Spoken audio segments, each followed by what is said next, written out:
नमो अरहन्ताणं नमो सिद्धाणं नमो आयरियाणं नमो उवज्झायाणं नमो लोये सवसाहुणम् ऐसो पंचणमोकारो सव पावपणासनो मंगला नंच सवेसिं पडमं हवै मंगलम। जय जिनेन्द्र। नाम कर्म को समझ रहे हैं कि जो कर्म है हम हमको अनादिकाल से हमको क्या करते आ रहे हैं, दुखी कर रहे हैं। कभी शारीरिक रूप से, कभी मानसिक रूप से, कभी आर्थिक रूप से और कभी पारिवारिक रूप से। हर तरह से हमको क्या करते जा रहे हैं, हमको दुखी करते जा रहे हैं, दुखी करते जा रहे हैं। और हम इनको फिर भी ग्रहण करते ही जा रहे हैं। ग्रहण करते करते करते हमारी ये स्थिति आ चुकी है कि हम संसार में इतना भटक चुके हैं, अनंत काल से हम भटक रहे हैं, फिर भी कर्म बंध कम हुआ नहीं। हम उसको बांधने में कहीं भी अभी पीछे हटे नहीं है। कुछ अंशतः हटे भी हैं, लेकिन भगवान बोल रहे हैं कि पूर्ण रूप से कर्मों का बंध कम करना है। जब तक पूर्ण रूप से कर्मों का बंध कम नहीं होगा या बंद नहीं होगा, बंद नहीं होगा, पूर्ण रूप से बंद नहीं होगा, जब तक हम मोक्ष को प्राप्त नहीं होंगे, केवल ज्ञान केवल दर्शन की प्राप्ति नहीं होगी। इसलिए हम उसी प्रक्रिया में समझ रहे हैं। हमने ज्ञानावनी, दर्शनावनी, वेदनी, मौनी, आयुष्य कर्म को हमने अच्छी तरह समझा। अब नाम कर्म चल रहा है, तो उसकी जो 93 प्रकृतियां हैं, 93 प्रकृतियां हैं, उनको हम समझ रहे थे कि 93 प्रकृति ये हमारे शरीर के ऊपर हम हमको प्रत्यक्ष दिखाई देती है कि किस तरह से ये प्रकृतियां क्या हो रही है, हमारे सामने दिखाई दे रही है। फिर भी कोई प्रकृति अशुभ में है, कोई अशुभ में है, लेकिन फिर भी हम उनको बंद करने में हम पीछे हट नहीं रहे। हमको पता चल रहा है प्रत्यक्ष में कि ये प्रकृति हमको इस रूप में उदय में आ रही है, लेकिन फिर भी हम उस प्रकृति का निवारण नहीं कर रहे हैं, या उसको और उसको गाढ़ या तीव्र या तीव्रतम करते जा रहे हैं। तो इसलिए हमको वही समझ हमारी चल रही है कि अगर हमको समझ में आ रहा है तो हम कुछ न कुछ क्या करें, कर्मों का बंध कम करें। इसी प्रक्रिया में हम चल रहे हैं। नाम कर्म की प्रकृतियों को हमने समझा था। हमारे जो त्रस दशक और स्थावर दशक की जो चल रही थी, उसको हम मिक्स में चला रहे थे कि जो मान लो त्रस है तो वो स्थावर भी है। तो ऐसे करके हम उसको समझ रहे थे कि त्रस यानी नाम के जो चलन की क्रिया, और स्थावर है ना स्थिर रहने के, तो ये नाम कर्म के उद्देश्य होता है। तो हम समझ चुके थे। हमने आताप और उद्योग तक समझ लिया था, निर्माण और ये समझ लिए थे, बादर और सूक्ष्म ये भी समझ लिया था, पर्याप्त पर्याप्त की परिभाषाएं भी हमने कर ली थी। अब आगे आज है हमारा प्रत्येक और साधारण। अब प्रत्येक किसे कहते हैं कि भाई संसार में जो भी जीव है जन्म होगा, जिसको उत्पत्ति होगी, संसारी जीव की क्या होगी, उत्पत्ति तो होनी संभव ही है उसको, और उत्पत्ति होने के बाद उसको शरीर बांधना ही पड़ेगा। तो वो शरीर जो है, वो शरीर क्या है, किसी को तो स्वतंत्र मिलता है और किसी को स्वतंत्र नहीं मिलता है। तो उसको यहाँ पर अगर आगमकारों ने शास्त्रीय परिभाषा में जिसको स्वतंत्र शरीर मिलता है, उसको यहाँ पर प्रत्येक का नाम कर्म का परिभाषित किया है कि जिसको स्वतंत्र शरीर मिलता है, जिस कर्म के उदय से सभी जीवों को खुद के स्वयं के अलग अलग शरीर मिलते हैं, वो कहलाता है प्रत्येक नाम कर्म। उसके बाद जो साधारण नाम कर्म है कि जिस कर्म के उदय से शरीर एक है लेकिन जीव क्या है, अनंत है, यानी अनंत जीवों को एक ही शरीर मिलना। जैसे अपने गाजर, मूली, कंदमूल जो है, जमीकंद जो हैं, वो सब क्या है, साधारण नाम कर्म के उदय से उनको ऐसा शरीर मिलता है। तो जिस कर्म के उदय से असंख्याता या अनंता जीव मिलकर जो शरीर बनाते हैं, और वो शरीर किस कर्म के उदय से मिला है कि साधारण नाम कर्म के उदय से ऐसा शरीर का बंध करते हो, साधारण नाम कर्म का बंध। हम यहाँ पर जगह जगह जगह करते हैं, हमको जगह चाहिए, हमको जगह चाहिए, हमको भाव दो, हमको क्या दो, हमको कोई पूछता नहीं है, हमको तो इतनी जगह चाहिए। वहां देख लो निगोद में क्या होगा, शरीर एक होगा और जीव कितने होंगे, यहाँ पे हम बोलते हैं मेरी कोई कीमत ही नहीं है, मुझे कोई पूछता नहीं है, ये नहीं है, वो नहीं है, मुझे तो कोई पूछता नहीं है, मेरी कीमत ही नहीं समझते हो तुम, तो मेरा मान सम्मान नहीं करते। भगवान बोलते हैं कि तू यहाँ कीमत कीमत करता है, वहां पे निगोद में क्या कीमत, एक आलू की क्या कीमत। बोले ना कि अ, मेरी कीमत कौड़ी की नहीं, अनंत वे भाग में बिका सदा, लहसुन कांदा आलू बनकर कब कीमत पाई ज्यादा। कि हम बोलते हैं ना कीमत कीमत जहाँ करते हैं, मेरा मान सम्मान नहीं है, मुझे कोई पूछता नहीं है, मुझे कोई समझते ही नहीं हो। आलू में कितने जीव हैं? अनंत जीव है। और एक जीव में एक आलू कितने का आता है? कि अपन समझे कि 1 रुपए का एक आलू आता है, तो उस आलू को अनंत भाग कर दो, तो एक जीव के इसमें कितना भाग आएगा? 1 रुपए का अनंतवा भाग आएगा। क्या कीमत रही वहां पर? कोई कीमत नहीं है।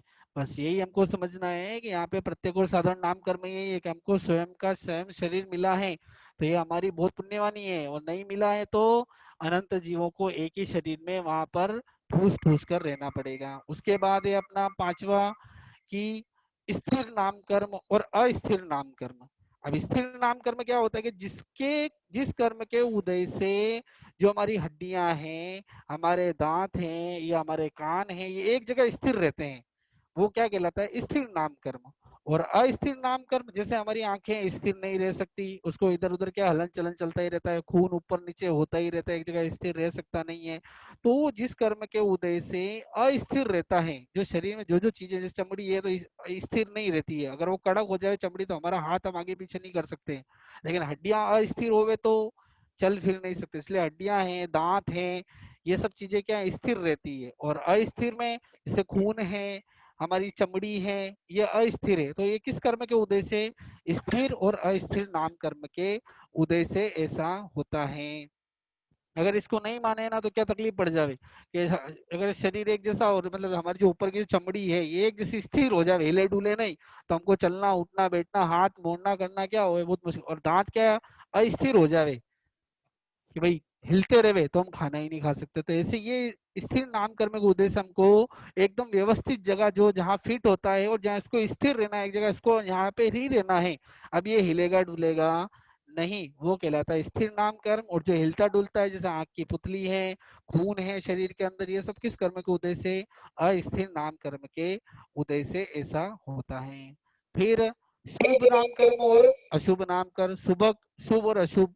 अब क्या होता है कि शुभ नाम कर्म जो होता है वो क्या है कि जो शरीर के जो अवयव हमारे तैयार होते हैं, जो अंगोपांग में हमने सीखा था कि शरीर के जो हमारे मूल अवयव हैं, जैसे नाभि से ऊपर का भाग और नाभि से नीचे का भाग, तो शुभ नाम कर्म वालों में क्या होता है कि जिसके शुभ नाम कर्म का उदय है उसके नाभि के ऊपर का भाग तो क्या होता है? उसको आनंद का अनुभव कराता है। किसी का रूप अच्छा होता है, किसी के हाथ अच्छे होते हैं, किसी के पैर अच्छे होते हैं, किसी का पेट अच्छा होता है, किसी सीना अच्छा होता है, तो जो ऊपर के जो भाग है वो आनंद का अनुभव कराते हैं, वो क्या कहलाता है? शुभ नाम कर्म। और नाभि के नीचे के भाग हैं, जो पैर हैं, जांग है, एड़ियां हैं, उंगलियां हैं पैर की, ये सब क्या उसको दुख का अनुभव कराते हैं, उसको नाराजगी का अनुभव करावे। कैसे पैर है इसके? कंधे पैर है, लंबे पैर है, छोटे पैर है, पतले पैर है, मोटे पैर है, इस तरह से जंगाएं कैसी एकदम पतले पतले पैर है, मतलब हाथ अगरबत्ती न पाँव मोमबत्ती जो बोलते हैं, तो वो क्या है कि पाँव इतने पतले हैं कि उसको नाराजगी मतलब उसको दुख का अनुभव करावे, तो वो अशुभ नाम कर्म कहलाते हैं। तो शुभ नाम कर्म में नाभि से ऊपर का जो भाग है वो सुख का अनुभव करावे, और नाभि से नीचे का भाग है वो दुख का अनुभव करावे, शुभ नाम कर्म और अशुभ नाम कर्म कहलाते हैं। किसी के ऊपर अगर मान लो सुख का अनुभव नहीं हो रहा है तो वो अशुभ नाम कर्म का उसके उदय है। और पैर किसके क्या है? अच्छे नहीं है, खराब है, तो वो अशुभ नाम। और पैर किसके शुभ होते हैं? तो शुभ नाम कर्म का होता है। किसी का चेहरा अच्छा लेकिन पैर उसके बड़े अच्छे होते, सुंदर होते, पैर लंबे होते हैं, तो ये सब क्या है? शुभ अशुभ नाम कर्म का। ये हमारे डायरेक्ट शरीर पे हमको दिखाई देता है कि हमारे शुभ का उदय है या अशुभ का उदय, ये हम तुरंत समझ सकते हैं। तो ये हो गया शुभ नाम कर्म और अशुभ नाम कर्म। फिर उसके बाद सुभग और दुर्भग, मतलब सौभाग्यशाली और दुर्भाग्यशाली। तो सुभग यानी सौभाग्यशाली कि कोई जीव ऐसे होते हैं कि किसी पे कुछ उपकार नहीं करे, कुछ भी ऐसा काम नहीं करे, लेकिन फिर भी क्या होते हैं? वो सबको प्रिय लगते हैं। सब उसको क्या मानते हैं कि बहुत अच्छा, ये जीव तो कितना प्यारा है, ये तो सब पे क्या उपकार है, जबकि उसने उसके जीवन में कुछ भले ऐसा काम किया भी नहीं हो, और किया हो तो बहुत कम किया है, थोड़ा ही किया है, और वो उसको क्या मानते हैं कि लो इतना अच्छा काम किया है, सबको प्रिय लगता है, वो सुभग नाम कर्म। और एक व्यक्ति होता है सौभाग्य शुभग नाम कर्म, उसको सौभाग्यशाली बोलते हैं। और दूसरा क्या है कि जीव को कोई उपकार नहीं करे, और उपकार करता है लेकिन वो इतना करता है कि सिर से लेकर पैर तक उसकी सेवा करता है, उसका हर चीज का ध्यान रखता है, हर चीज को क्या होता है उसकी अनुकूलता का ध्यान, लेकिन फिर भी वो किसी को प्रिय लगता नहीं है। घर में होता है ना कि क्या कई बार होता है कि घर वाले किसी वृद्ध पुरुष की या किसी व्यक्ति की बहुत सेवा करते हैं, उसका हर चीज का ध्यान रखते हैं, लेकिन फिर भी वो उसको प्रिय लगता नहीं, उसको कुछ ना कुछ क्या करता है, कुछ ना कुछ बोलता रहता है, लड़ाई झगड़े कहता रहता है उसको। तो ये हमारे दुर्भाग्य नाम कर्म का उदय है कि हम अच्छा करते हुए भी हमको क्या होता है किसी को प्रिय नहीं लग रहे, तो समझ लो उसमें फिर कशाई करने की जरूरत नहीं है। वो बोलेगा हम तो इतनी सेवा कर रहे हैं, इतना इसके खाने पीने का ध्यान रख रहे हैं, फिर भी क्या हो रहा है, ये तो हमको और क्या कर रहा है, हमको और बुरा बुरा कह रहा है। तो ये हमारे कहीं ना कहीं दुर्भाग्य नाम कर्म का उदय।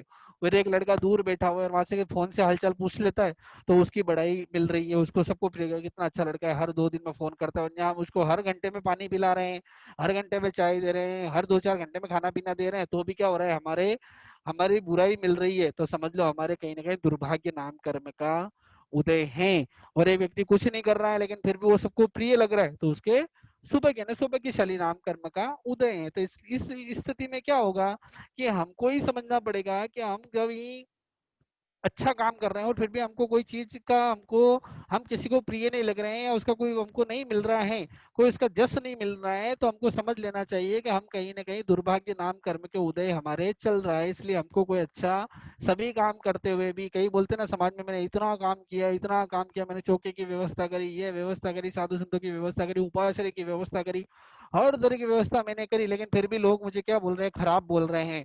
तो मतलब क्या है, हमारे दुर्भाग्य नाम कर्म का उदय। और एक व्यक्ति अभी नया नया आया है, प्रमुख बन गया, मंत्री में, कुछ करता कुछ नहीं है, लेकिन फिर भी लोग वो आपने कितना सारा किया, सब उसको क्रेडिट उसको चला जाता है। तो ये कहीं ना कहीं उसके सौभाग्य नाम कर्म का उदय है। भाग्यशाली होता है तो बिना किए सब मिल जाता है, पूर्व भोग का पुण्य सब बांधा हुआ है, तो बिना किए सब उदय में आ रहा है। और हमके पूर्व भोग के ऐसे क्या है, पाप कर्म का उदय है कि हमने इतना सब किया लेकिन फिर भी हमको का फल मिलता नहीं है। फल तो मिलता ही है लेकिन पूर्व भोग के उदय के कारण हमको क्या हो रहा है, वो भी उसका फल दिखाई नहीं दे रहा है। तो ये सुभग नाम कर्म और दुर्भग नाम कर्म। फिर आता है सुस्वर और दुस्वर नाम कर्म।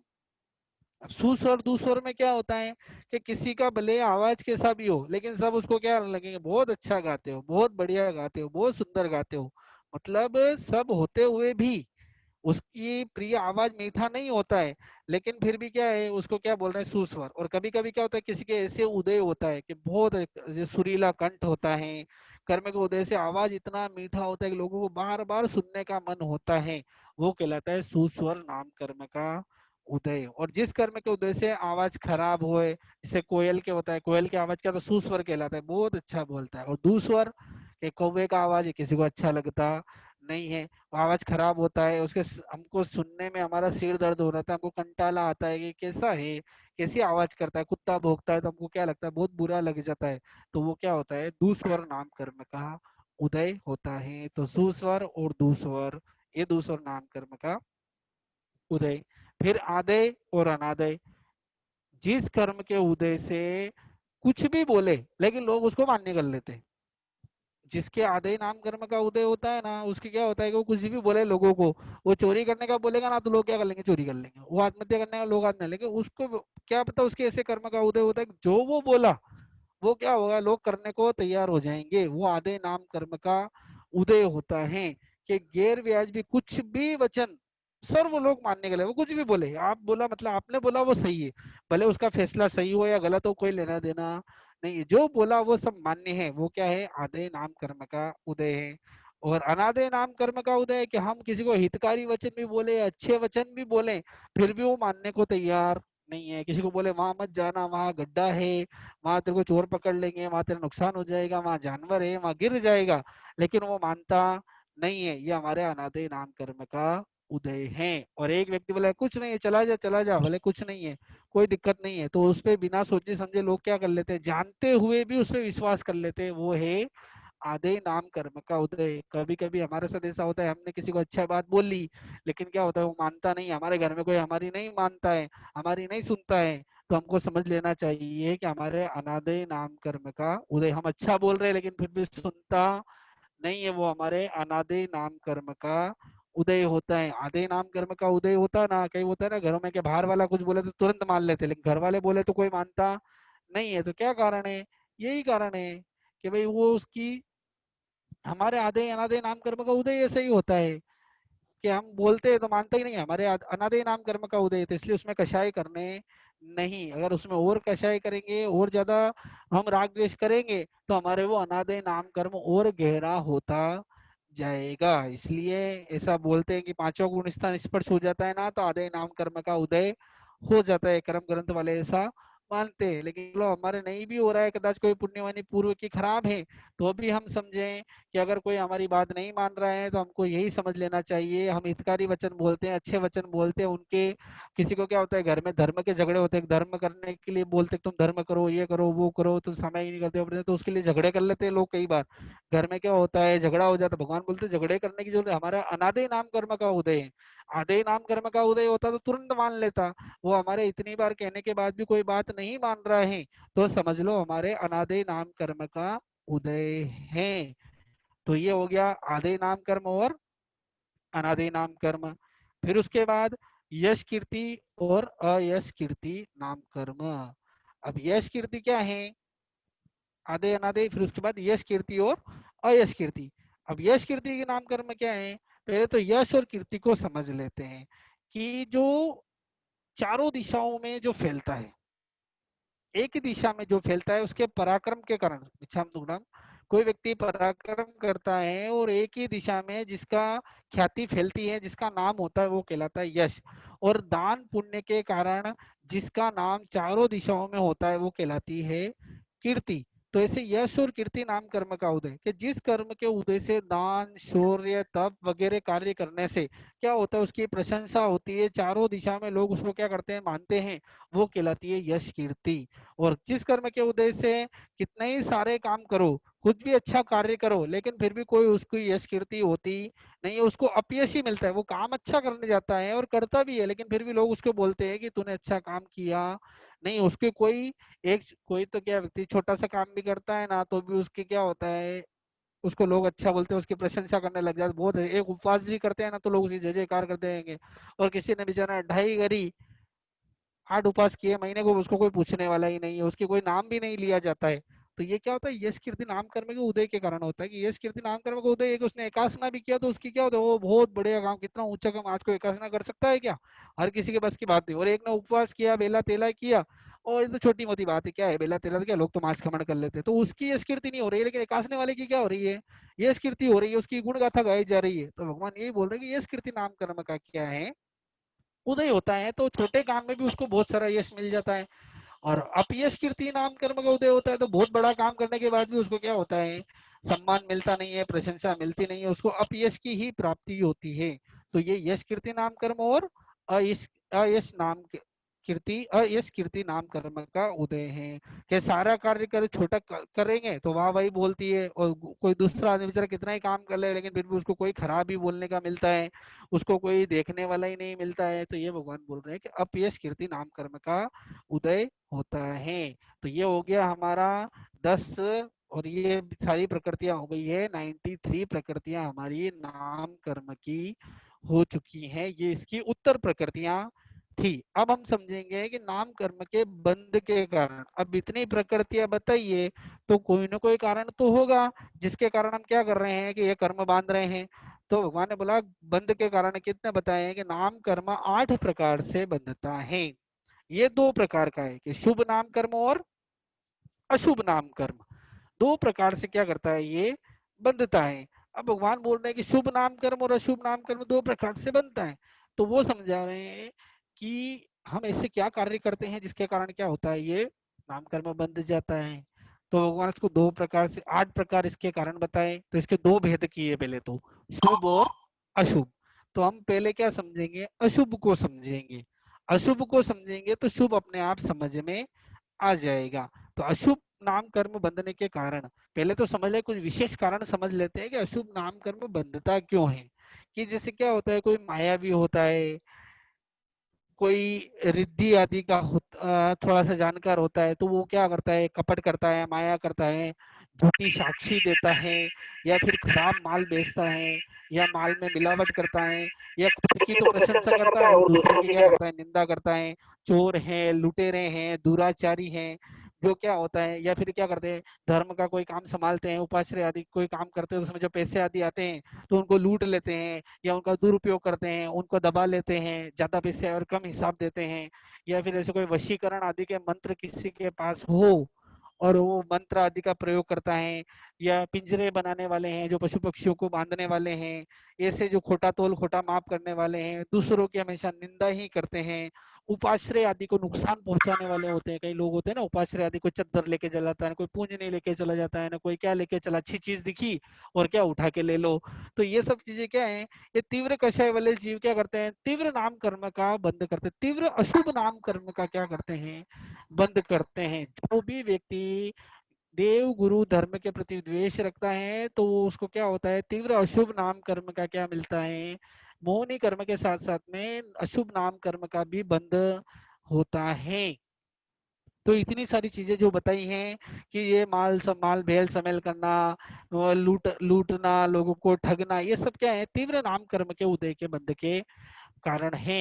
ये तो मुख्य रूप से मैंने बता दी, इसके अलावा भी और बहुत सारे कारण हो सकते हैं कि हम जो जो अशुभ प्रवृत्तियां करते हैं ना, सब नाम कर्म, क्योंकि जो दुख आएगा ना वो मेन शरीर के ऊपर आएगा, कि वो शरीर के ऊपर हमको आभास होगा, बाकी और कोई ऐसे आएगा तो हमको आभास नहीं, खुद के स्वयं के ऊपर जब वो विपाक उदय आएगा, जब वो बंद होगा, जब उदय में आएगा ना, तो इसलिए भगवान के नाम कर्म बहुत हमको तुरंत हमको इफेक्ट दिखा देता है, दूसरों को देखकर हम समझ सकते हैं कि हम भी अगर ऐसे कार्य करेंगे तो ये नाम कर्म हमारे क्या होगा, इस तरह से बंधेगा। तो ये मैंने आपको बता दिया कि अशुभ नाम कर्म के विशेष कारण हैं। बाकी आगमकारों ने 4 कारण बताए हैं, कौन से हैं, कि काया की वक्रता, वचन की वक्रता, मन की वक्रता, और विसंवाद, मतलब विसंवाद करता रहता है। विसंवाद से क्या करता है लोगों को, मतलब ये अपन समझेंगे कैसे होगा विसंवाद, कि काया की वक्रता, ठीक है। अब काया की वक्रता कैसे होगी, कि कई लोग होते हैं ना, जासूसी करना, इधर उधर देखना, लोगों का ध्यान रखना, ये सब किससे होगा, कैसे ही होगा, लोगों का ध्यान रखना। या नजर टेढ़ी कर कर किसी, अपन किताब पढ़ रहे हैं और तुरंत क्या किसी कोई आया देखा और वापस क्या कर लिया, ऊपर गर्दन कर ली फिर नीचे कर लिया, उसको मालूम नहीं पड़ना चाहिए कि मैं क्या कर रहा हूँ, उस पर नजर रख रहा हूँ, तो बार बार नजर टेढ़ी कर करके देखना, ये सब क्या है, काया की वक्रता है। हम बीमार नहीं है लेकिन खुद को क्या करना, बीमार दिखाने जैसा नाटक करना, मेरा सिर पे हाथ रख दिया, कोई आया और सिर पे हाथ रख दिया कि मेरा सिर बहुत दर्द हो रहा है, पेट दर्द हो रहा है, सिर और पेट दर्द हो रहा है, पेट दर्द हो रहा है। किसको पता चला, दर्द किसी को अनुभव होता है, खुद को अनुभव होता है। कोई आया, कहीं जाना है, नहीं मेरे तो आज बहुत पेट दर्द हो रहा है, मेरे तो बहुत सिर दर्द हो रहा है, मेरे तो बहुत तकलीफ हो रही है, शरीर में जलन हो रही है, ठंडी लग रही है तो ऐसे धूजता है, गर्मी लग रही है तो ऐसे क्या नाटक करता है। तो ये सब काया की वक्रता है। भगवान बोले, कई बार होता है ना कि हमारे सामने कोई व्यक्ति आया और बोले यार मेरे तो बहुत तकलीफ है, मेरे तो सिर दर्द हो रहा है, मेरे तो इतना, हाँ मेरे भी कभी कभी होता है, तो सिर, कोई मेरे घुटनों में तकलीफ है, तो सामने वाला बोले हाँ मेरे भी उठने बैठने में थोड़ी प्रॉब्लम, भले नहीं हो लेकिन वो बोल देता है। तो ये सब क्या है, काया की वक्रता है, कि इस तरह से हम उसके सामने हमारा, हम पेश करते हैं हमारे शरीर को, ऐसे हाव भाव करते हैं। हमने 10वें अनुव्रत में रुवाण हुआ है, कि रूप को ऐसे क्या कर दिया, रूप से ही अपने भाव भाव प्रकट कर दिए। तो ये सब क्या है, काया की वक्रता ही है, कि सामने वालों को अपना रूप ही ऐसे बनाकर बैठ गए कि क्या हो गया, सामने लोग पता चल गया कि टेंशन में है या खुश है या ऐसा है। तो ये काया की वक्रता है। जैसे कि अपना रूप काला होता है तो हम ब्यूटी पार्लर जाके गोरा कर लिया, गोरा रूप है तो काला कर लिया। तो ये क्यों है, ये सब काया की वक्रता ही है, कि हम जो मूल रूप है, जो मूल नाम कर्म से हमको मिला है, उसको हम क्या करना है, ये उसको बदल रहे हैं, तो एक काया की वक्रता ही हुई। हमारे शरीर से दुर्गंध आती है और हम परफ्यूम लगा लगा के घूम रहे हैं, काया की वक्रता ही हुई। या हमारे बाल काले सफेद हो गए तो हम उसको काले करके घूम रहे हैं कि अच्छा लगेगा। कोई पूछे काले बाल है, हाँ एकदम काले बाल है मेरे, तो पूछे वो मेहंदी लगाई हुई हो या कोई डाई की हुई हो तो पता नहीं चलता है। तो कोई आजकल तो उल्टा हो गया, काले बाल है तो लोग सफेद करा के घूम रहे हैं, ये भी फैशन हो गया। पहले सफेद से काले करवाने के लिए लोग दौड़ते, अब काले से सफेद करवाने के लिए दौड़ते हैं लोग। तो ये सब क्या है, काया की वक्रताएं। ये काया की वक्रताएं करने के कारण हमको अशुभ नाम कर्म का बंद होता है। हम अशुभ नाम कर्म पहले से समझ रहे हैं कि पहले हम उसको अशुभ को समझ लिया तो शुभ तो ऑटोमेटिक ही समझ में आ जाएगा, शुभ को समझने में ज्यादा देर लगेगी नहीं। अशुभ को इसलिए कहा, अशुभ नामकरण में इतनी काया की वक्रता होती है कि हमारा जो शरीर मूल मिला है उसको हम बार बार ढक रहे हैं, उसको हम परिवर्तन प्रकट नहीं होने दे रहे हैं। इस कारण क्या हो रहा है, अशुभ नामकर्म हमारे बार बार बंधता ही जा रहा है। तो ये हो गया अशुभ नामकर्म। फिर उसकी काया की वक्रता, फिर उसके बाद वचन की वक्रता, कि कुछ ऐसे शब्द बोलना, मिक्स शब्द बोलना कि सामने वाले को समझ ही नहीं आए, कि ऐसी भाषा का प्रयोग करना या ऐसे शब्दों का प्रयोग करना, क्यों काहे की वक्रता, कि कुछ भी बोलना है, मतलब इतनी शांति। जैसे आपने देखा होगा ना कि जैसे हमने महाभारत देखी है तो उसमें क्या आता है कि वचन का इतना मतलब बोलता सही है लेकिन सामने वालों को ऐसा लगता है कि वो सही बोल रहा है, मतलब उसको ऐसा लगता है कि मेरा नुकसान हो चुका है, उस कारण वो कहीं हिंसा आदि के काम भी बन जाते हैं। जैसे बोलते कि वो मर गया, हाथी मर गया, जो द्रोणाचार्य का पुत्र था, उसका नाम भी क्या था, हाथी के नाम पर था। तो कृष्ण ने बोल दिया, युधिष्ठिर ने बोल दिया कि क्या हो गया है, मर गया आपका बेटा। तो वो ऐसी वक्रता कर ली, ये वक्रता ही हुई। पहले उसको क्या वो धर्म युद्ध कुछ भी हो, लेकिन है तो वक्रता ही, कि हमने वचन का इस तरह से उपयोग किया कि सामने वाले को आहत पहुंचा, सामने वाले को दुख हुआ, सामने वाले के कुछ न कुछ क्या हुआ, अशुभ हुआ। ये सब अशुभ नाम कर्म के बंध के कारण है। फिर मन की वक्रता, अशुभ चिंतन करना, मन से किसी के बारे में बुरा सोचना, मन से किसी के बारे में क्या करना, अशुभ सोचना, ये सब क्या है, अशुभ नाम कर्म का उदय है, बंध का कारण है। फिर उसके बाद है विसंवाद, कि कहना कुछ करना कुछ, मन वचन काया का एक रूप होना नहीं। कई लोग ऐसे होते हैं जो दुराचारी होते हैं या दुष्ट होते हैं, धूर्त होते हैं। उनके क्या होता है कि मन में क्या सोचते हैं, वचन में क्या बोलते हैं और करते क्या है, कि उनको कुछ पता ही नहीं चलता है, और उन पे लोगों को विश्वास भी नहीं है। धूर्त लोग होते हैं ना कि मन में तो उसको ठगने के भाव है, लेकिन वचन में उसके क्या होते हैं, उसको ऐसे सांत्वना के भाव होते हैं, लेकिन काया से करेंगे कुछ और। तो ऐसे जो तीनों मन वचन काया की एक रूपता नहीं होनी, वो सब क्या कहलाती है, विसंवाद कहलाता है। और ये अशुभ नाम कर्म बंध के कारण है। हम खुद सोचें कि हमारे मन वचन काया में कहीं ऐसी तो नहीं स्थिति है कि हम मन में तो क्या सोचते हैं, वचन में क्या बोलते हैं और काया से क्या करते हैं। मन में कुछ सोचा, वचन में कुछ सोचा, वचन में कुछ कहा, काया में क्या किया। तो ये सब अशुभ नाम कर्म के बंध के कारण है। फिर जितनी भी प्रकृतियां मिलेगी ना, सब अशुभ या तराणु प्रकृतियां हैं। इसमें तराणु प्रकृतियों में क्या है कि जो नाम कर्म की जो सब क्या है, कुछ तो अशुभ है ना कुछ अशुभ है, कुछ शुभ है ना कुछ अशुभ है। तो ये अशुभ प्रकृतियों का ही उदय आएगा, शुभ का आएगा ही नहीं। तो इसलिए थोड़ा विचार करें, थोड़ा सोचे समझे ना, तो हम ये अशुभ नाम कर्म को बंद कम कर सकते हैं। कि हम जैसा है, हमको तो सरलता, भगवान ने कहा मायाचारिता किस बात की करनी, क्यों माया करे, सरल भाव है, मेरा जीव का स्वभाव ही सरलता है। तो वो सरल प्रकृति से रहे ना। लेकिन जीव क्या होता है, मन में कुछ सोचता है, वचन में क्या बोलता है, काय से क्या करता है, किसी को ठगता है, ऐसे हाव भाव प्रकट करता है, ऐसे वचनों का प्रयोग करता है कि सामने वाला बेचारा क्या हो जाता है, नुकसान उतर जाता है, नुकसान में आ जाता है। तो ऐसा हमको करना नहीं। अगर मैं श्रावक हूँ, मैं धर्म को समझता हूँ, तो ऐसी प्रवृत्ति मैं करूंगा नहीं। तो ये हो गया मन वचन और काया की वक्रता और विसंवाद वाला ये। अब ये जब बंद हुआ है, जब हम अशुभ नाम कर्म का बंद करेंगे तो उदय में भी आएगा। 100% कोई भी कर्म भगवान के कड्डाण कम्बाण मोक्षति के किए हुए कर्मों का फल भोगे बिना मोक्ष मिलने वाला नहीं है। तो अब जब कर्म बंधा है तो क्या करना पड़ेगा, भोगना भी पड़ेगा। तो भगवान बोल रहे हैं कि भोग के कारण क्या, कि किस प्रकार से उदय में आएगा। कि उदय आने के भगवान ने कहा अशुभ नाम कर्म 14 प्रकार से उदय में आता है। देखो 4 प्रकार से तो बंध रहा है, और उदय में जब आएगा ना तो 14 प्रकार से उदय में आएगा। तो हमारी स्थिति क्या होगी उस समय जब हम इसको भोगेंगे। तो भगवान का अशुभ नाम कर्म 14 प्रकार से उदय में आता है। तो सबसे पहला कारण बताया अनिष्ट शब्द। अब अनिष्ट का समझ लो कि जो हमारे मन को अच्छा लगे नहीं, जो हमको अच्छा लगे नहीं, वो क्या कहलाता है, जिसको अपना मन चाहता है लेकिन वो मिलता नहीं है, या जिसको मन हमारा नहीं चाहता है वो हमको मिलता है, वो कहलाता है अनिष्ट। ऐसे अनिष्ट शब्द हमको मिलते हैं कि खुद के ही शब्द ऐसे होते हैं कि हमको हमारे ही शब्द पसंद नहीं आते हैं, या फिर हमारे शब्द सामने वाले को पसंद नहीं आवे, या सामने वाले के शब्द मुझे पसंद नहीं आवे, ऐसे ही शब्द हमको सुनने को मिले। नहीं होते कई लोगों को बचपन से गालियां मिलती हैं, उसको अलग अलग नाम से चिढ़ाया जाता है, किसी को क्या बोला जाता है, किसी को क्या बोला जाता है, उससे सब दूर दूर उसके शब्द ऐसे सुनाए जाते हैं कि उसके कान फट जावे। ऐसे शब्दों को ही सुनने को मिलता है या बोलने के आता है। तो अनिष्ट शब्द या अनिष्ट रूप के खुद का रूप खराब मिले, नाम कर्म है। वर्ण गंध स्पर्श हमने समझा कि हमारा रूप हमको क्या मिले, खराब मिले, अच्छा रूप नहीं मिले, तो वो क्या है, अनिष्ट रूप। फिर अरिष्ट अनिष्ट गंध, क्या हमारे शरीर में से दुर्गंध आवे। कई लोग होते हैं ना, कितनी दुर्गंध, थोड़ा सा पसीना आते उनके पास बैठना मुश्किल हो जाता है ऐसे। तो अनिष्ट गंध निकलती है उनके शरीर से, उनके पास बैठ ही नहीं सकते हैं। तिर्यंचों में भी ऐसे, तो तिर्यंचों में तो उदय में होते ही है, कई तिर्यंच ऐसे होते हैं इतनी दुर्गंध आती है उनके शरीर से। लेकिन मनुष्यों में भी ये चीज देखने में मिलती है। फिर अनिष्ट रस, के शरीर के क्या रस खराब है, अनिष्ट रस वाला होता है। जैसे ऐसी वनस्पति होती है कि उनका रस क्या होता है, कड़वा होता है या जहरीला होता है, कि उनको कोई खावे, तीखा होता है, तूरा होता है, ऐसे जो शब्द रस हैं, तो उनके शरीर का रस होता है। अनिष्ट अशुभ नाम कर्म का उदय है।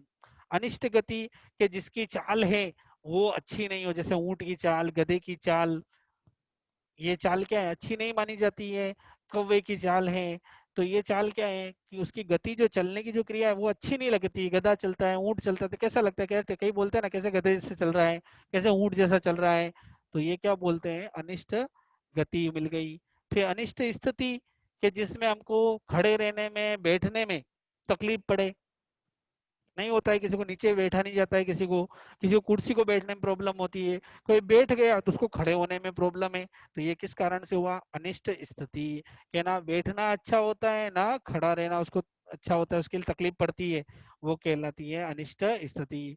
फिर अनिष्ट लावण्य, के शरीर उसका बेडोल, जो सौंदर्य है उसका क्या लावण्य, एक तो क्या शरीर में इसको देखते ही उसको क्या आकर्षण होता है, कि भले ही काला होगा लेकिन फिर भी उसको देखते ही, हमारे तीर्थंकर नहीं है, दो धोला दो काला, के दो काले शरीर वाले हमारे तीर्थंकर होते हैं, लेकिन क्या होते हैं, लावण्य उनका इतना अच्छा तक देखते ही मन क्या होता है, सुंदर। भले हमारे आज भी लोग ऐसे होते हैं कि जो काले हैं लेकिन सुंदर, हमको अच्छे लगते हैं, सुंदर दिखते हैं, तो वो बग रहे हैं अनिष्ट लावण्य, क्योंकि शरीर का जो रूप आदि मिला है ना, वो अनिष्ट चल रहा है। भले गोरा भी होगा लेकिन वो उसमें कांति नहीं होगी, मजा नहीं आएगा देखने में कि कैसा दिखता है, भले गोरा है लेकिन फिर भी लावण्य वाली चीज नहीं है।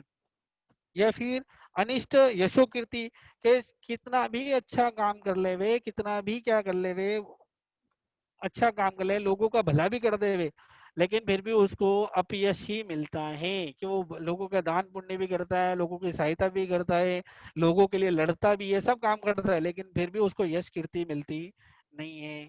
फिर अनिष्ट उत्थान, कर्म बल वीर्य पुरस्कार पराक्रम, कि अब ये क्या है, कितना भी अच्छा काम कर ले वे, शारीरिक शक्ति उसको खराब मिलती है, उसका बल नहीं मिलता है, उसका शरीर कमजोर होता है, और वो कोई काम करना चाहता है लेकिन वो उसके अंदर से क्या होती है, वो शक्ति पैदा नहीं होती है।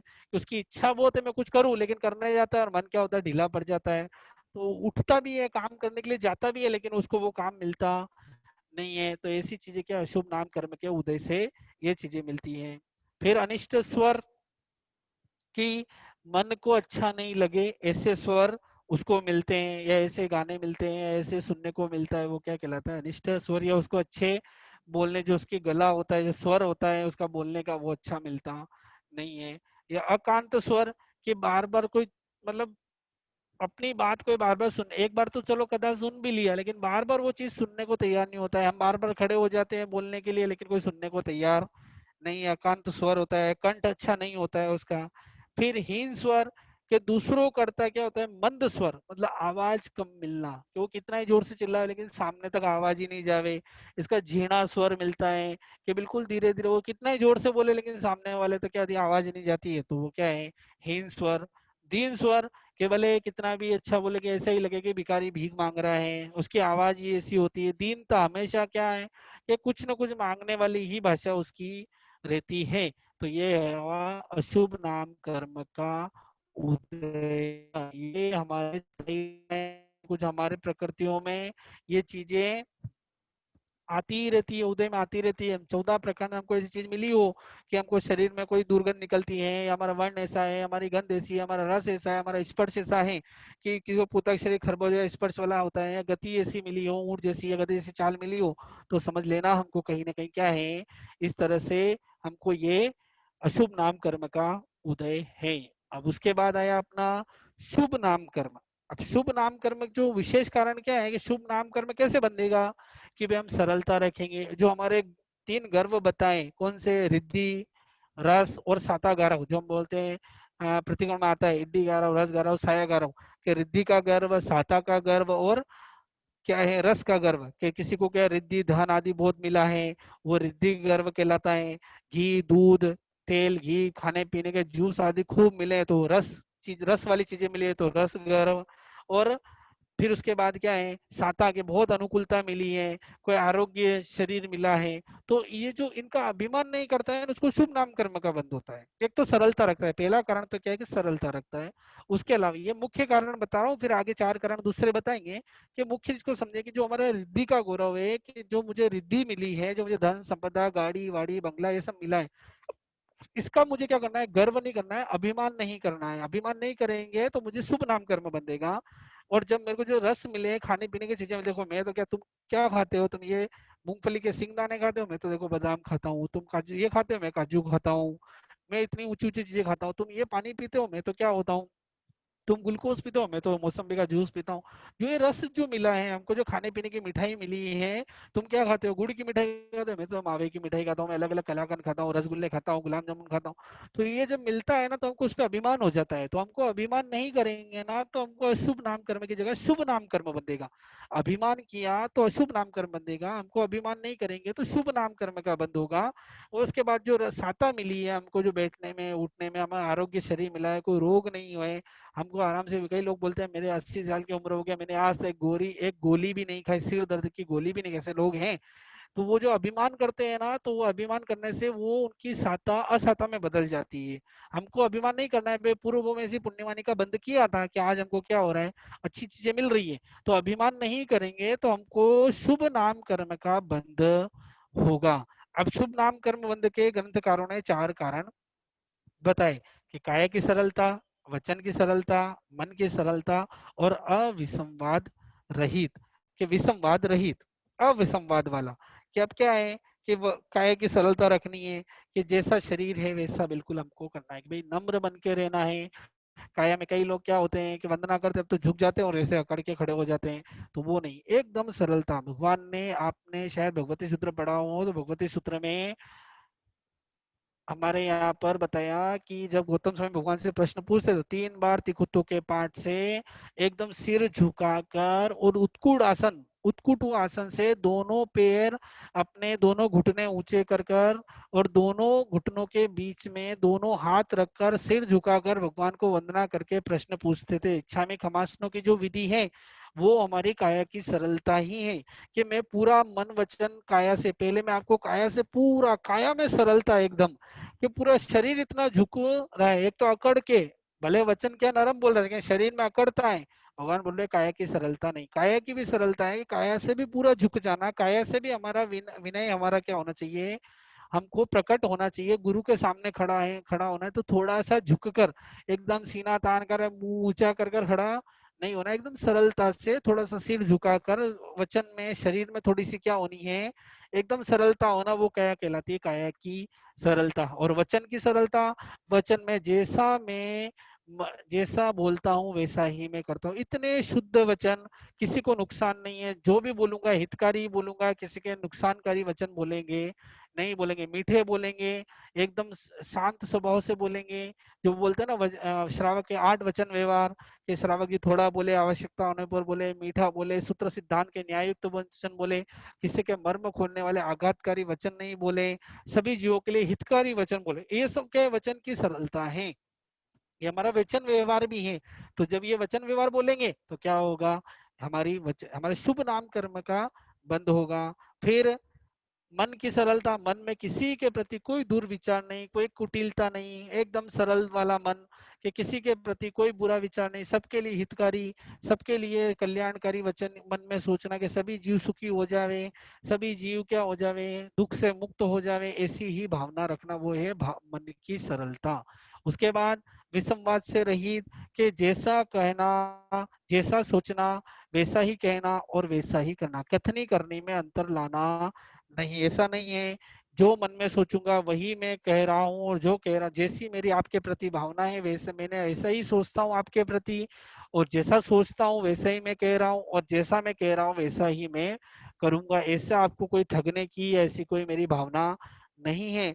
तो वो ही भाव यहाँ पर हम प्रकट करेंगे तो हमारे शुभ नाम कर्म का बंध होगा, और जब शुभ नाम कर्म का बंध होगा तो उदय में भी आएगा, तो साथ शुभ होगा तो शुभ में ही उदय आएगा, तो जब शुभ में उदय आएगा तो क्या होगा, ये 14 प्रकार से ही उदय में आएगा। तो 14 प्रकार कौन से हैं वो अब समझ रहे हैं कि इष्ट शब्द, है ना, अच्छे शब्द मिलते हैं, कि खुद के शब्द भी अच्छे होते हैं और सामने वाले के शब्द भी क्या हमको अच्छे सुनने को मिलते हैं, हमको खराब शब्दों का कभी सामना करना पड़ता नहीं है। शुभ नाम कर्म के उदय के फल है, हम भी सोचे हमको अभी अच्छे शब्द सुनने को मिल रहे हैं तो समझ लेना हमारे शुभ नाम कर्म का उदय है।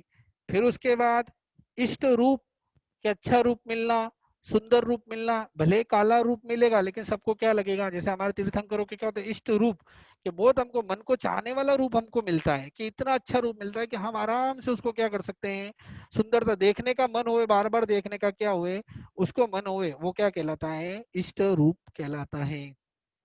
फिर उसके बाद इष्ट रूप के बाद है इष्ट गंध, के शरीर में से सुगंध आना, ये क्या है, इष्ट गंध, जैसे हमारे तीर्थंकरों के आती है, सुगंधित शरीर होता है, या कोई ऐसे मनुष्य भी होते हैं भले सुगंध नहीं आवे लेकिन दुर्गंध भी नहीं आती है, तो ऐसा क्या होता है, इष्ट गंध का रूप मिलता है, जैसे कि गुलाब का होता है, चमेली के फूल होते हैं, तो ये सब क्या है, शुभ गंध वाले हैं, कि इनका शरीर ही ऐसा है कि शुभ नाम कर्म का पूर्व भाव में उदय है, तो अभी शरीर ऐसा एकेंद्री का मिला लेकिन क्या होता है, उनके इसमें से सुगंध आती है। इष्ट रस खुद के शरीर क्या अच्छे रस वाला होता है, जैसे गन्ने का रस होता है, आम का रस होता है, ये रस क्या होते हैं, शुभ रस होते हैं, कि भाई इनको पीने में क्या होता है, व्यक्तियों को आनंद आता है, तो वो शुभ रस वाले होते हैं। और ऐसे किसी के शरीर भी होता है कि किसी के शरीर में, अब ऐसे तो टेस्ट नहीं होता है लेकिन फिर भी किसी के शरीर में ऐसे क्या होती है कि रस उसका क्या है कि मीठा आदि रस होता है, वो कहलाता है शुभ रस। फिर शुभ स्पर्श, कि खुद के शरीर का सुंदर स्पर्श वाला, मतलब एकदम नरम हो, कोमल हो, ना हल्का हो ना भारी हो, एकदम व्यवस्थित चमड़े, जैसे कि हम फूल को या गद्दे को हाथ लगाते हैं या कोई पेड़ को हाथ लगाते हैं, हमको क्या होता है, नरम स्पर्श होता है, एकदम को अच्छा लगता है, स्पर्श करते हैं तो हमको क्या लगता है, एक अच्छा आनंद का अनुभव होता है। तो ऐसे ही हमारे शरीर में भी कोई हमारे शरीर को ऐसे स्पर्श करता है तो उसको सामने वाले को क्या होता है, आनंद मिलता है, तो वो कहलाता है इष्ट स्पर्श। फिर इष्ट गति, कि जिसकी चाल क्या हो, एकदम अच्छी चाल हो, जैसे बोलते हैं ना हम कि हंस की चाल है या हाथी की चाल है, सबको क्या लगती है, सुंदर लगती है, अच्छी लगती है, तो वो कहलाती है। ऐसी किसी व्यक्ति की चाल हो कि चलता है तो क्या लगता है, जैसे हाथी चल रहा हो ऐसे लगता है, या हंस चल रहा हो ऐसे लगता है, तो वो इष्ट गति से हमको शुभ नाम कर्म का उदय होता है, तो ऐसी चाल मिलती है। या फिर इष्ट स्थिति, कि अच्छी स्थिति, खड़े रहने में, उठने में, बैठने में कोई प्रॉब्लम होती नहीं, आराम से शुभ सुखपूर्वक खड़ा होता है और सुखपूर्वक बैठता है, उसको कोई तकलीफ होती नहीं है, वो कहलाती है इष्ट स्थिति। फिर इष्ट लावण्य, के शरीर का जो सुंदर जो ओज है, भले काला हो के सांवला हो लेकिन सामने वाला देख के उसके प्रति क्या होता है, आकर्षित हो जाता है, उसको देखकर ऐसा लगता है कि इसको देखते ही रहे, बस उसके रूप से कोई लेना, उसके कलर से कोई लेना देना नहीं है, लेकिन फिर भी उसको देखकर क्या होता है, सामने वालों को एक आकर्षण उत्पन्न होता है, वो कहलाता है इष्ट लावण्य।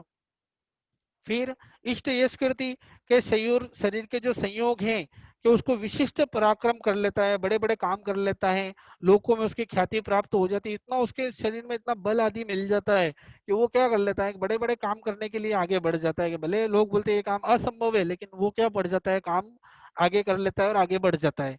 तो ऐसी क्या होती है, इष्ट उसके यश, मतलब नहीं, मिच्छा में दुकड़म ये नहीं है, यश कीर्ति का अर्थ है विशेष पराक्रम करने के बाद उसको ख्याति मिलती है, कि कोई पराक्रम करता है तो पराक्रम करने के बाद उसको क्या मिलती है, बहुत यश कीर्ति मिलती है, भले कम भी पराक्रम करे वो, कोई ऐसा बड़ा काम भी, जैसे मैंने अभी बताया कि जैसे कोई छोटा सा उपवास ही किया, छोटा तब भी किया, तो भी प्रवचन आदि में क्या बोल रहे हैं उसको, बहुत उसकी गाथा कर, उसके पे किसी ने कविता ही लिख दी जाती है। तो ये सब क्या है, इष्ट यश कीर्ति उसको मिलती है, क्योंकि शुभ नाम कर्म का उदय है।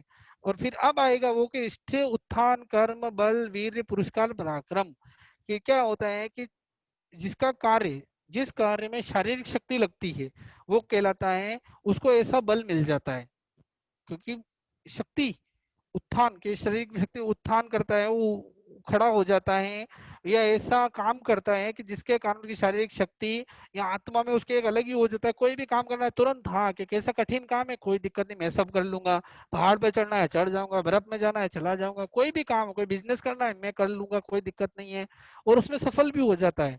और लोग उसकी क्या वाई वाई करते, कोई असंभव काम था लेकिन फिर भी इसने क्या कर दिया, कर दिया। तो ये क्या कहलाता है, उत्थान बल वीर्य पुरस्कार पराक्रम इतना मिलता है उसको, कि कोई भी कार्य करना है तो पीछे हटता नहीं है, तुरंत आगे आगे बढ़ता जाता है। तो ये किस कर्म का उदय, कि शुभ नाम कर्म का उदय होता है, तो ये चीज हमको मिल जाती है।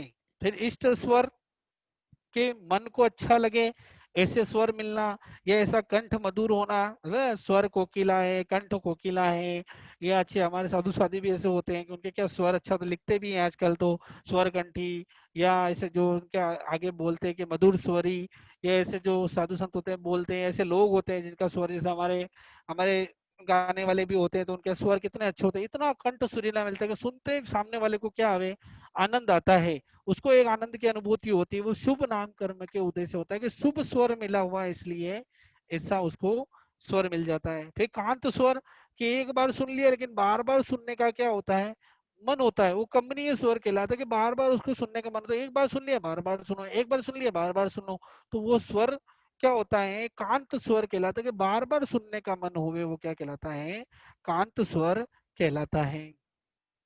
फिर प्रिय सर, कि जो मैं बोलता हूँ तो सामने वालों को प्रिय लगता है, उसको लगता है ये मेरे बहुत अच्छे वचन इनका सुनने, आप तो बैठो हमारे, आप तो बातें करो।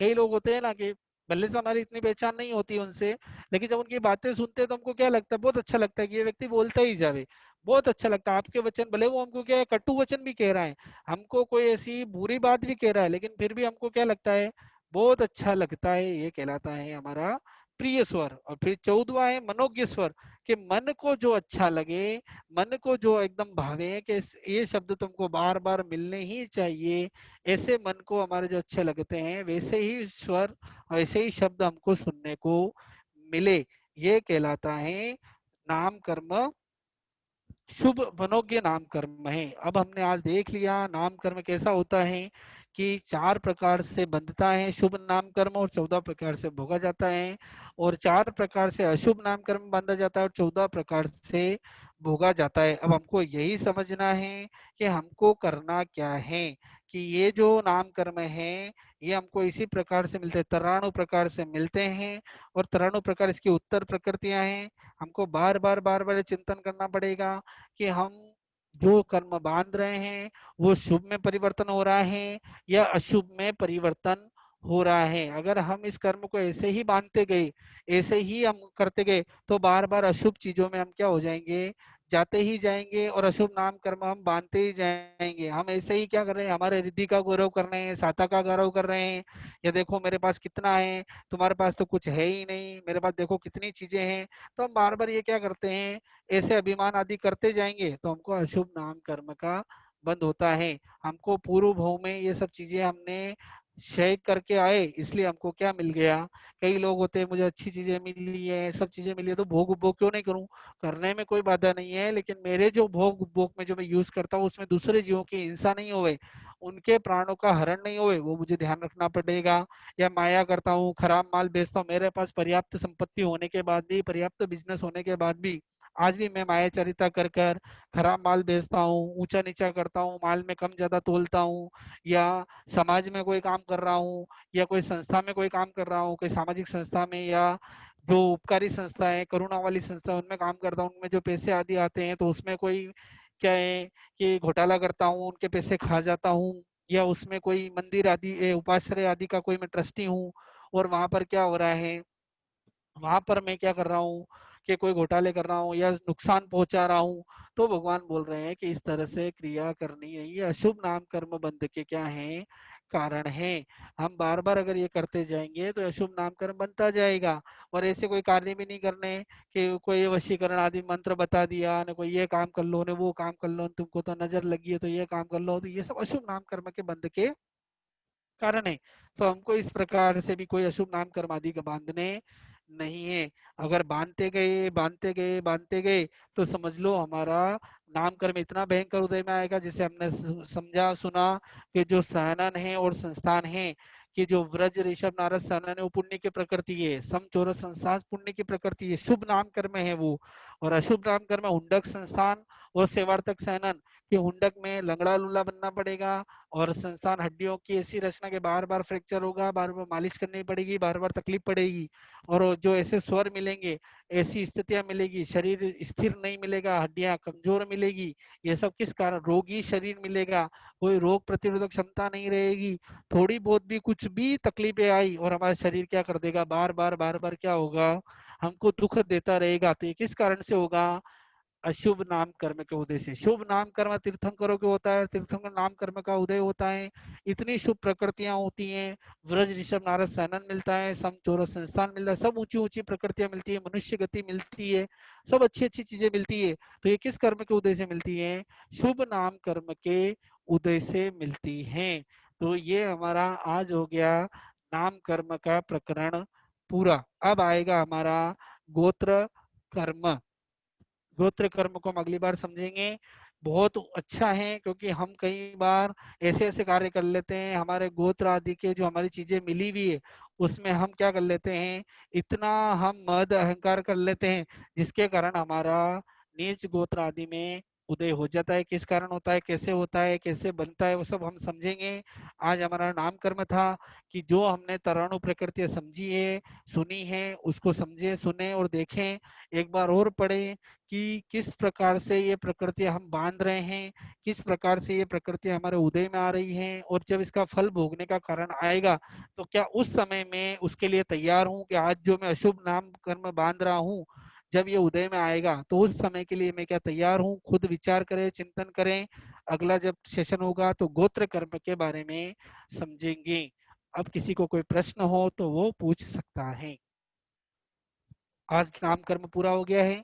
अब इसके बारे में या और कोई पुराने सेशन गए उसमें किसी को कोई प्रश्न पूछना है तो वो पूछ सकते हैं।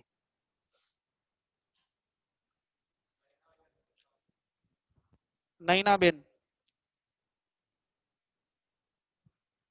नैना बेन वसानी।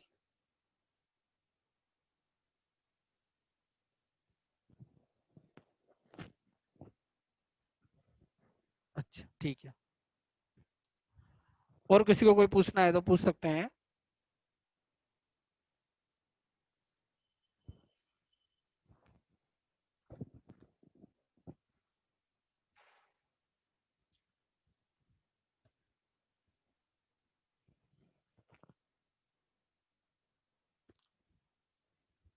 ठीक है, तो ये नाम कर्म हमने सीखा। ये हमारा वही चीज थी कि हमको अरूपीपना जो प्रकट करना है, जो हमारा अमूर्त गुण है, उस अमर्त गुण को ही प्रकट करना है।